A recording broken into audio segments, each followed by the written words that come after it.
കല്യാണങ്ങളിൽ മാത്രം കണ്ടുമുട്ടുന്ന കുറച്ച് കസിൻസ് ഉണ്ട്. ദേ ഞങ്ങളെ പോലെ. ഞങ്ങളെന്ന് പറയുമ്പോൾ അവരും ഉണ്ട്.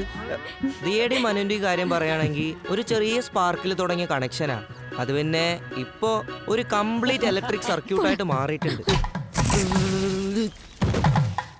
ചന്തു എവിടെ പരിപാടി അവതരിപ്പിച്ചാലും ഇതാണ് അവസ്ഥ. ഇനി മനു ദിയ രണ്ടുപേരും രണ്ടറ്റമാണ്. മനു ഒരു മാജിക്കൽ മെട്രോ സിറ്റി ആണെങ്കിൽ ദിയ ഒരു ഫയർ ബ്രാൻഡ് നാട്ടുമ്പുറം. നല്ല ഒന്നാം തരം ചേർച്ച അല്ലേ? വേണോ? പോട്ടെ.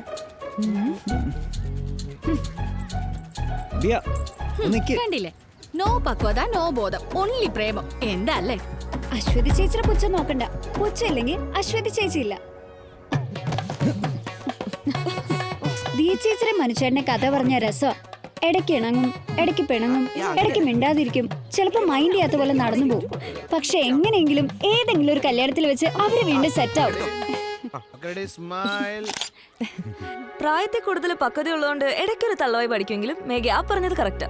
ചിലപ്പോ തോന്നും എല്ലാം അവസാനിച്ചു, ചിലപ്പോ പുതിയൊരു തുടക്കമാണ്. ചുരുക്കി പറഞ്ഞ ഓരോ കല്യാണങ്ങളും അവരുടെ മാത്രമല്ല, ഞങ്ങളുടെ ലൈഫോടെ മാറ്റിമറിക്കായിരുന്നു. എന്റെ പൊന്നു മേഘ ഒരു റൗണ്ട് വരച്ചിട്ട് അതിനകത്ത് വരയ്ക്ക്. എനിക്കറിയാം, എന്നെ പഠിപ്പിക്കണ്ട. ഒരു സ്റ്റാർ എങ്കിലും വരച്ചു കൊടുക്കുന്ന. ഓ, ഒന്ന് വായടച്ചു വെക്കോ. ലൈഫ് ഈസ് പ്രിറ്റി സ്ട്രേഞ്ച് അല്ലേ? ഞങ്ങളുടെ ആത്മീയ ഗുരുവാണ് സംസ്കൃതി. ഇവരെല്ലാരും ഉണ്ടെങ്കിലേ ഒരു രസമുള്ളൂ. ഇത് ഞങ്ങളെ കസിൻസിന്റെ സ്റ്റോറിയാ. ഓരോ തവണ ഇത് അവസാനിച്ചെന്ന് വിചാരിക്കും, പക്ഷേ അപ്പോഴേക്കും അടുത്ത കല്യാണം വരും. അപ്പോ കഥ തുടരും.